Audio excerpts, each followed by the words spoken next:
ঠান্ডা পড়ছে খুব। তো আজকে আমি তোমাদেরকে পিঠা দেখাবো। এটা হচ্ছে দুধকুলি পিঠা। দেখো। তারপর আসবে কাটা পিঠা। এটা আমাদের বাড়িতে আমরা বানাইছি কাটা পিঠা।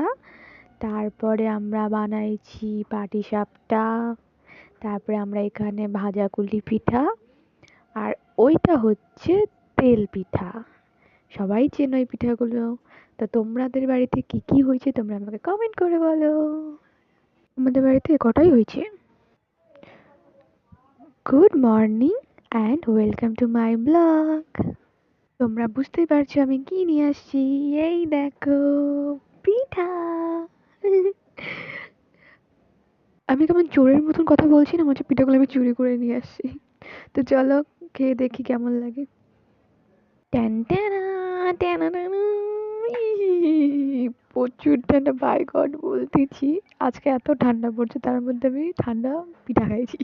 আমার মনে হচ্ছে ভিতরের দিক দিয়ে একদম বরফ চলে গেল। প্রচুর ঠান্ডা, কিন্তু পিঠাগুলা খুব টেস্টি হয়েছিল। তো চলো বাই বাই। ভালো লাগলে সাবস্ক্রাইব করে দিও।